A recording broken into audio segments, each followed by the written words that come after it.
कैसे हो आप सभी का हमारे YouTube channel Mayank study centre में स्वागत है। आज हम आपको पढ़ाएंगे MP board class 10th mathematics उदाहरण नंबर 8।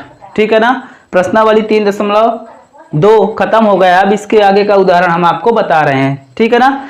तो चैप्टर 3 में उदाहरण नंबर 8 है। क्या कह रहा है कि दो व्यक्तियों की आय का अनुपात 9:7 है। ठीक है ना। जो दो व्यक्ति कमाते हैं, ठीक है ना, महीने भर में, तो उनकी आय का अनुपात कितना है? 9:7 है।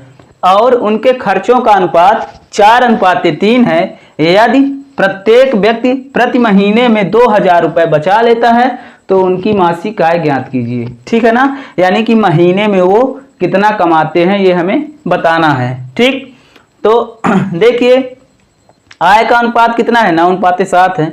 और इनका खर्चा कितना है? क्रमशः 4:3 है। यदि प्रत्येक व्यक्ति कितना बचाता है? महीने में 2000 रुपए बचाता है तो उनकी मासिक आय ज्ञात कीजिए। ठीक है ना। तो हम मान लेते हैं कि माना मासिक आय, हल माना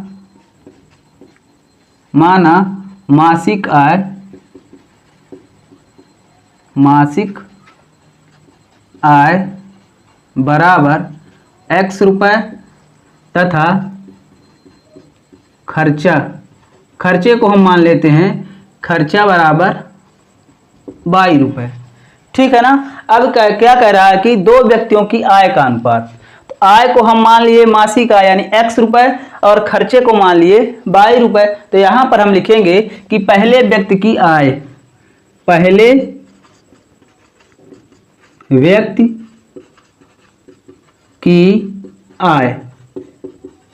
तो प्यारे बच्चों, आय को हम माने हैं x रुपए। तो पहले व्यक्ति की आय का अनुपात क्या है? 9:7, यानी पहले व्यक्ति की आय कितनी हो जाएगी? 9x। ठीक है ना। तो दूसरे व्यक्ति की आय भी लिख लीजिए। तो दूसरे व्यक्ति की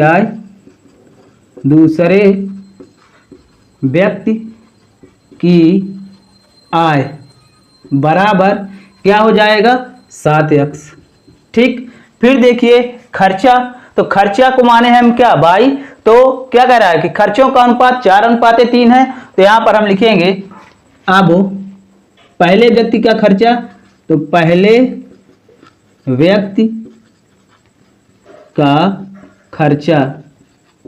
व्यक्ति का खर्चा कितना है?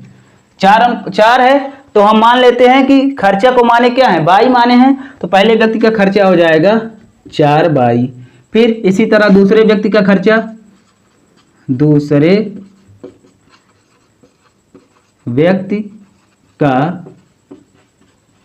खर्चा बराबर कितना हो जाएगा? 4:3 है तो 3/22। ठीक, अब देखिए क्या कह रहा है कि दो व्यक्तियों की आय का अनुपात 9:7 है और उनके खर्चों का अनुपात 4:3 है। यदि प्रत्येक व्यक्ति प्रति महीने 2000 रुपए बचा लेता है तो उनकी मासिक आय ज्ञात कीजिए।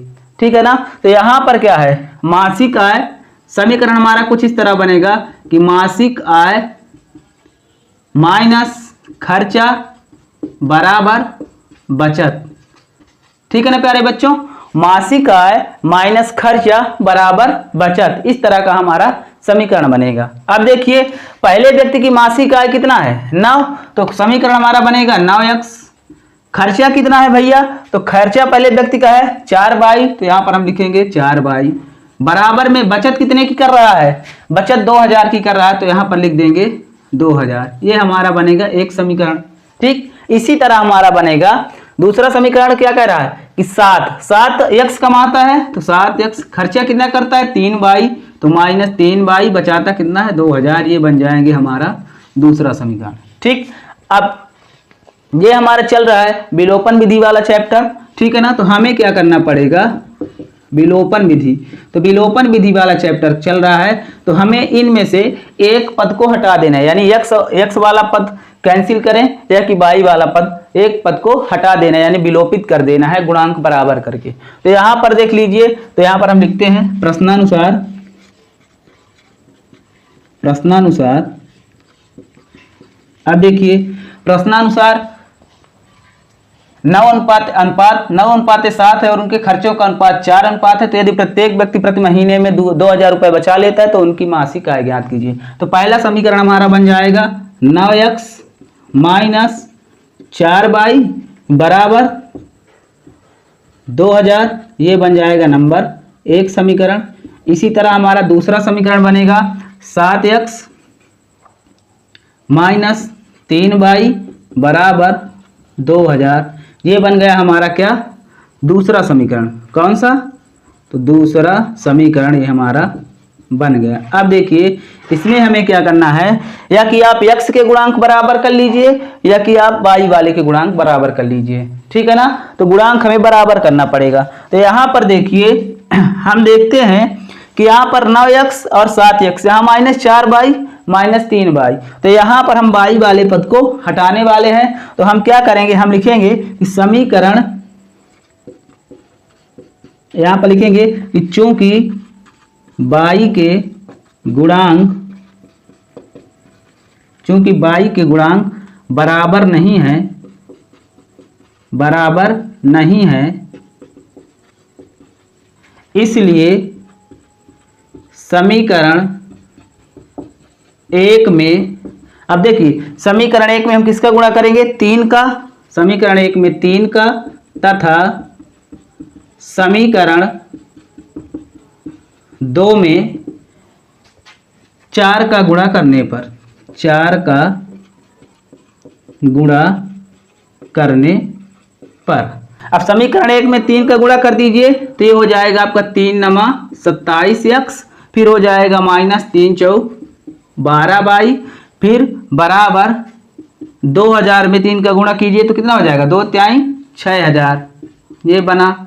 फिर देखिए 7x में कर दीजिए किसका गुणा, अब इस दूसरे समीकरण में किसका गुणा करना है, 4 का, तो 4 का गुणा कर देते हैं तो 4 सते 28x, फिर इधर देखिए 4 तिहाई 12 -12y, और इधर क्या हो जाएगा 4 दूनी 8, तो यहाँ पर हो जाएगा आपका बराबर 8000।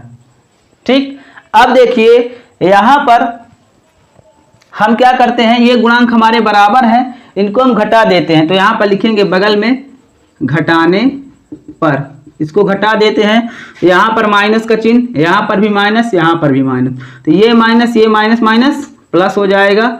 अब हम इसको घटा दे रहे हैं। तो प्यारे बच्चों देखिए यहाँ पर है 27x, यहाँ पर है -28x। अब हमें चिन्ह, ऊपर वाला चिन्ह और नीचे वाला चिन्ह मान्य होगा, ठीक है ना, बीच वाला नहीं मान्य होगा। तो यहाँ पर देखिए 27x में से -28x घटेगा, तो यानी क्या बचेगा, x -x, और यहाँ पर देखिए -12 और +12 ये कट जाएंगे, यानी ये पद विलोपित हो गया, हट गया। तो यहाँ पर हो जाएगा -x बराबर, इधर -8000 में से 6000 घटेगा तो कितना हो जाएगा, -2000। यहाँ पर देखिए माइनस माइनस प्लस, ये आ गया आपका x बराबर 2000 आ गया, ठीक है ना। अब x बराबर 2000 आ गया, y का मान निकाल लीजिए। तो हम क्या करेंगे, ये लिखेंगे कि x का मान समीकरण, अब किसी भी समीकरण में आप रख सकते हो, तो हम 1 में रख रहे हैं, तो x का मान समीकरण 1 में रखने पर समीकरण 1 आपका क्या है, 9x माइनस 4y बराबर 2000।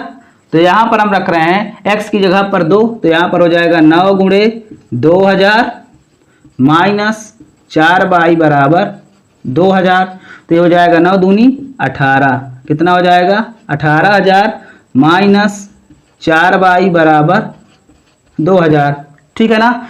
तो इसका कर दीजिए पक्षांतरण, ठीक। तो जब हम पक्षांतरण करेंगे तो ये हो जाएगा -4y बराबर 2000, फिर -18000। तो यहाँ पर आएगा आपका -4y बराबर -18000 और प्लस 2000, तो कितना बचेगा -16000। तो यहाँ पर देखिए माइनस माइनस प्लस, ठीक है ना। तो यहाँ पर आ जाएगा आपका 4y, तो यहाँ पर हो जाएगा ये y बराबर 16000 बटे में 4000, तो 4 एक कम 4 और 4 चौक 16, यानी कितना आ जाएगा y बराबर 4000, ठीक है ना प्यारे बच्चों। तो तो x बराबर आपका कितना आया, 2000 आया, और y बराबर आपका कितना आया, तो y बराबर आपका आ गया 4000। पहले व्यक्ति की आय कितनी हो जाएगी, यहां पर हम लिखेंगे पहले व्यक्ति की आय, पहले व्यक्ति की आय। तो पहले व्यक्ति की आय को हम क्या माने हैं, 9x, तो 9x बराबर 9 गुणे 2000, तो ये आ गया 18,000 रुपए। ठीक है ना। फिर दूसरे व्यक्ति की आय, तो दूसरे व्यक्ति की आय हो जाएगी आपकी, दूसरे व्यक्ति की आय क्या हो जाएगी, दूसरे व्यक्ति की आय को क्या माने हैं हम यहाँ पर 7x, तो दूसरे व्यक्ति की आय हो जाएगी आपकी 7x बराबर 7 गुणे 2000, तो कितना हो जाएगा, तो ये हो जाएगा आपका 7 दूनी 14,000 रुपए। ठीक, ये आ गया आपका आंसर। तो पहला व्यक्ति कितना कमाता है महीने में, 18,000 रुपए, और दूसरा व्यक्ति कितना कमाता है, 14,000 रुपए। ये आपका आ गया आंसर। तो इस तरह इस सवाल को लगाना है। ठीक है ना। कौन सी विधि, विलोपन विधि, गुणांक बराबर करके आपको लगा लेना है। ठीक, इसका आप स्क्रीनशॉट ले लीजिए। अब हम आपसे मिलेंगे अगली क्लास में और अगले सवाल पे। ठीक है ना।